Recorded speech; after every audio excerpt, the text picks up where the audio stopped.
A $700,000 chrome purple Rolls-Royce sat sideways across my garage, its proximity alarms screaming non-stop, shaking the windows up and down the street. The HOA president stood in my driveway, barefoot and furious, shouting that I'd crossed a line. "You think you're smart," she snapped. "The HOA owns this." I didn't raise my voice. I didn't touch her car. 4 black steel posts stood inches from her bumper, silent, solid, and exactly on my property line. Neighbors started coming outside. Phones appeared. Someone whispered my name. She rushed toward me, eyes locked on the leather folder in my hands. "Give me that," she said. "You can't show that." That's when I realized she wasn't angry because she was blocked in. She was panicking because if anyone official saw what was in that folder, she wouldn't be driving anywhere tonight. She didn't apologize. She didn't ask. The HOA president stepped closer, heels scraping against my concrete, and waved her phone in my face like a badge. "I'm putting this on record," she said. "You're interfering with an HOA security operation." She said it calmly. Practiced. Like she'd used that sentence before. Her name was Maribel Cross, and she wasn't just the HOA president. She was a commercial real estate developer, the kind who talked about unlocking land value and streamlining access while other people lost sleep and sometimes their homes. Around here, she treated HOA rules like zoning laws and neighbors like obstacles. She gestured at my driveway. "This apron is subject to HOA oversight," she said. "Temporary obstruction is permitted for security verification." Temporary. She'd been blocking me for weeks. I told her to move the car. She smiled and shook her head. "If you want it gone, file a complaint. Or pay the fine." That's when she pulled the orange notice from her bag and slapped it against my garage door like a parking ticket. "Unauthorized obstruction. $1,200. Escalates to $3,000 per week after 10 days. Lien review after 30. Property values come first," she added, lowering her voice. "You don't want to be the problem resident." She turned back toward her Rolls-Royce, already confident the system would crush me for her. She had no idea the system was about to look back. Maribel didn't knock. She didn't warn me. Every evening at 647, her chrome purple Cullinan slid sideways across the mouth of my garage like it was marking territory. The angle never changed. The timing never drifted. That was the part that got under my skin. The first night after the orange notice, I walked out and told her to move. She didn't argue. She didn't even look surprised. She leaned against the driver's door, phone in hand, and said, "File it, or pay it." Then she smiled, calm, controlled, like this was already settled. So I parked on the street again. Legal, measured, exactly within city limits. I wasn't going to hand her a real violation. By morning, another notice was waiting. Violation confirmed, $1,200. Escalation $3,000 per week after 10 days. Lien review after 30. That's when it stopped feeling petty. That wasn't a fine, that was pressure. And every night at 647, she reinforced it, blocking my garage just long enough to remind me she could. I didn't post about it. I documented it. Photos with timestamps. Video from inside my house showing the blockage and the street clock. A written complaint citing emergency access and private property interference. Clean, factual, no emotion. I submitted it through the HOA portal because Maribel had turned everything into a portal. If it wasn't logged, it didn't exist. 48 hours later, my phone buzzed. Grievance #418 dismissed.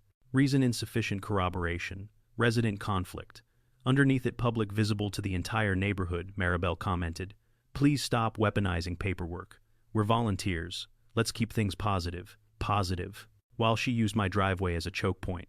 That evening, 2 HOA board members walked my sidewalk with clipboards. One took photos of my garage from the street. The other zoomed in on the edge of my driveway like he was hunting for an angle. At 9:02 p.m., an email landed in my inbox. Notice of inspection driveway, apron compliance. Failure to cooperate may result in immediate penalties. They weren't responding to my complaint. They were building a record against me. The next morning, a delivery vendor was stopped at the gate and flagged as unauthorized. Not a tow truck, not construction, just shelving. Maribel had tightened the system, and still, every night she parked sideways, calm, precise, predictable, like she wanted me trained. That Friday, I ran into Randall, my neighbor to the left, retired engineer, always watching, rarely surprised. He nodded toward the Cullinan as it slid into place again. "She picked you," he said. "I didn't do anything," I replied. "That's why," he said.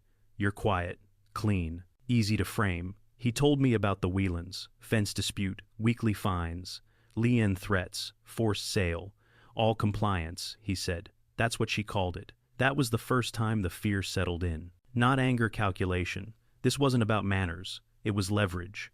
That night I called a towing company. A serious one. The dispatcher listened and promised a truck in 30 minutes. 20 minutes later, the driver called back. They won't let me through the gate, he said. HOA says no commercial entry after 6 without a work order. If I push it, they sue my company. I hung up and looked out the window. Maribel was outside, wine glass in hand, leaning against her Cullinan. Calm. Waiting. She knew the tow wouldn't make it. That's when I stopped thinking like a neighbor. I started thinking like an appraiser. People lie. Records don't, at least not the originals.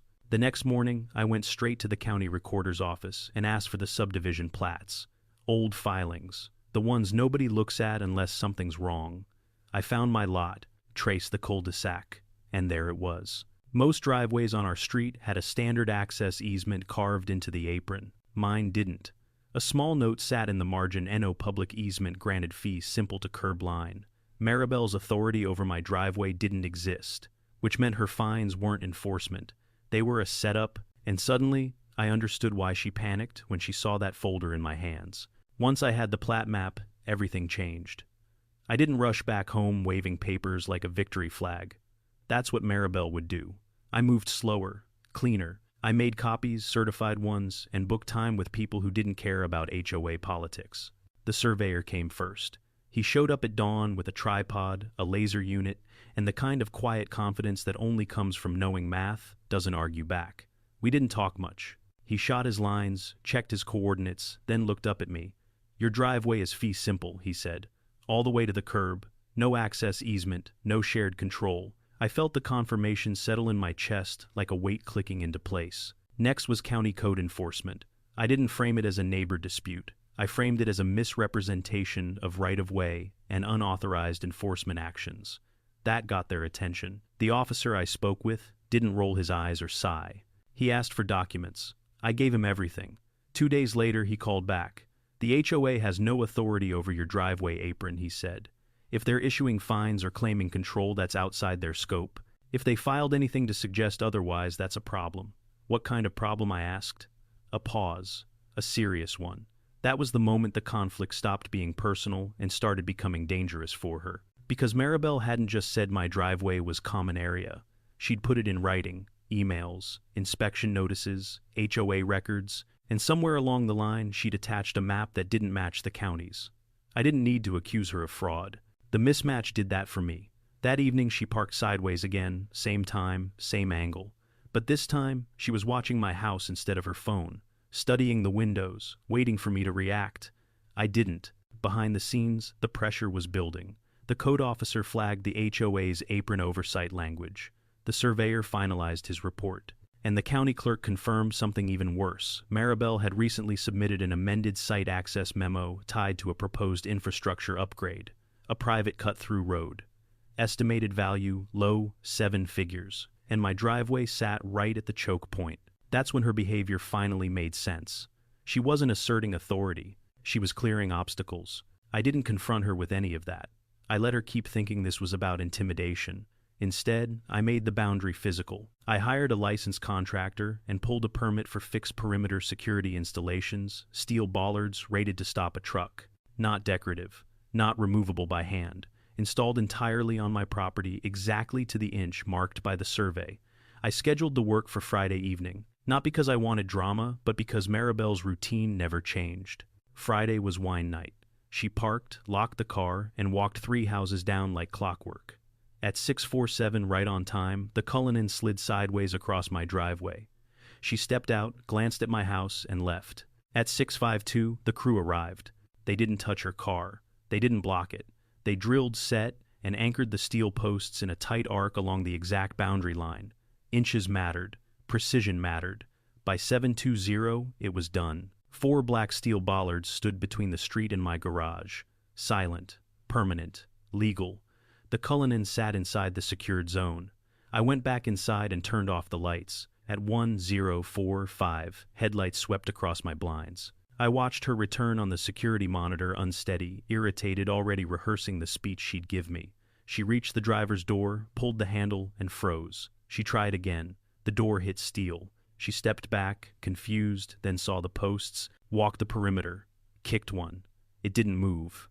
That's when she started shouting. She pounded on my door, yelled my name, threatened arrests, lawsuits, bulldozers. I didn't answer. She got back in the car and tried to force it out. The proximity alarm screamed.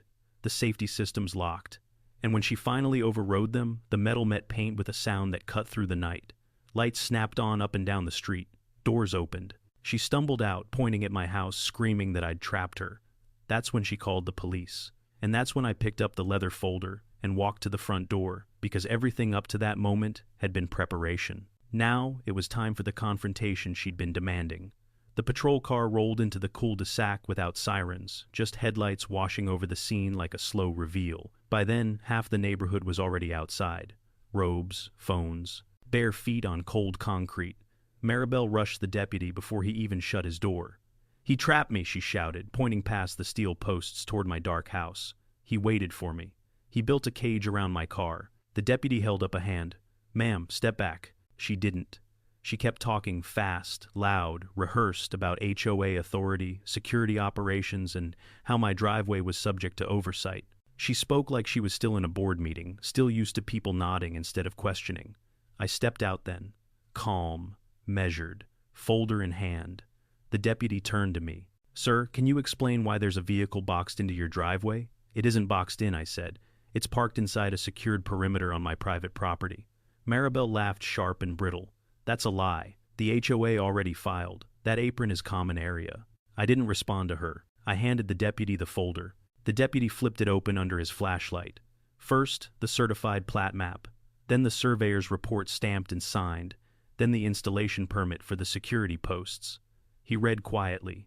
Once, then again. Maribel's voice dropped. "You don't need all that. Those papers are fake." The deputy looked up at her. "Ma'am, please stop talking." He crouched, compared the map to the curb, then stood back up. "This driveway is deeded fee simple to the curb line," he said. "No public easement," the crowd murmured. I spoke once carefully. "She's been issuing fines and claiming authority over land she doesn't control." Maribel lunged forward. "That's not what this is about. He damaged my car. Arrest him." The deputy turned the page. An HOA inspection notice, an amended access memo, a map that didn't match the county record. He frowned. "Who filed this?" Maribel reached for the folder. "Give me that." She didn't mean to shove him. But panic makes people careless. Her hand hit the deputy's chest hard enough to knock his radio loose. It clattered onto the pavement. The sound snapped the night in half. "Ma'am, turn around," the deputy said, already reaching for her arm. "I didn't touch you," she yelled. "You work for us. I'm the HOA president." She twisted, kicked, tried to pull free. That was it. The cuffs clicked shut, loud and final. The crowd went dead silent as the deputy guided her toward the patrol car, reading charges she wasn't listening to: assault on an officer, disorderly conduct. She screamed my name as they sat her down. Tell him this is wrong." I didn't move. The deputy shut the door and turned back to me. "Sir," he said, rubbing his temple, "this vehicle is trespassing on your property. Do you want it removed?" "Yes," I said. He keyed his radio. "Dispatch, authorize, impound. Override gate protocol." Minutes later, a flatbed with a crane arm backed into the cul-de-sac. The Cullinan was lifted slow, humiliating inches, clearing the steel posts like a trophy being taken down. Neighbors watched as it was strapped, hoisted, and driven away. Maribel watched too from the back of the patrol car. By the time the street went quiet again, her power was gone, and everyone knew exactly when it had snapped. No one spoke at first. The flatbed disappeared around the corner, the patrol car followed, and the cul-de-sac was left with nothing but the 4 black steel posts and the low hum of people realizing something fundamental had shifted. Phones lowered, porch lights clicked off one by one. The street felt lighter, like pressure released from a sealed room. A few neighbors drifted closer, careful, like they weren't sure what side of history they'd just landed on. "I didn't think anyone could stop her," an older woman said quietly. "She fined me for my trash bins. Every week." A man I barely knew nodded. She threatened to lean over a paint color. No cheering, no clapping. Just relief, raw and unpolished. The kind that comes when fear finally loosens its grip. I stood by the posts, hands in my pockets, listening. For weeks I'd felt like my own driveway was a trap. Now people were standing on it, talking freely like it belonged to all of us again, in the only way that mattered, because its boundary was finally respected. The deputy came back over calmer now. "You handled this the right way," he said. "Didn't escalate, didn't touch her car." I nodded. That was the point. While we stood there, my phone buzzed. Then buzzed again. Emails stacked in fast, county notifications, code enforcement follow-ups, and one from the HOA's legal counsel marked urgent. I opened it on speaker so the deputy could hear. They were suspending all enforcement actions tied to driveway aprons, effective immediately. An external audit was being initiated. All fines issued under Maribel's authority were frozen pending review. The deputy exhaled slowly. That didn't take long. Another message came through, this one from Maribel's firm. A settlement proposal. They offered to cover the installation costs, property repairs, and associated inconvenience contingent on one clause: non-disparagement. I read it once, then again, then I shook my head. "I'm not signing that," I said out loud. The deputy raised an eyebrow. "Most people would. Most people were scared of her," I replied. I declined the clause and accepted only restitution. Nothing more, nothing less. Clean, documented. The law didn't need a victory speech. It just needed clarity. A few minutes later, the HOA Vice President Gary approached, pale and sweating. "There's going to be an emergency board meeting," he said. "Tonight. She's suspended pending charges." No one looked surprised. I unlocked the bollards with the tubular key, slow, deliberate clicks, but I didn't remove them. I left them standing, not as a warning, but as a reminder that boundaries don't vanish just because someone powerful wants them to. People drifted back to their homes. Doors closed. The street settled. When I finally went inside, the silence felt earned. I poured a glass of water and stood at the window, watching the moon reflect faintly off the steel posts. They weren't aggressive. They weren't dramatic. They just existed, solid, factual, unmoved. By morning, notices would circulate. Meetings would be held. Names would be removed from letterheads. But all of that was administrative. What mattered had already happened. The HOA lost its grip the moment it tried to replace ownership with intimidation. Maribel lost her authority the second she forgot that confidence doesn't overwrite deeds. I turned off the light and headed down the hall, the house steady under my feet again. For the first time in weeks, I knew exactly where my property ended, and so did everyone else.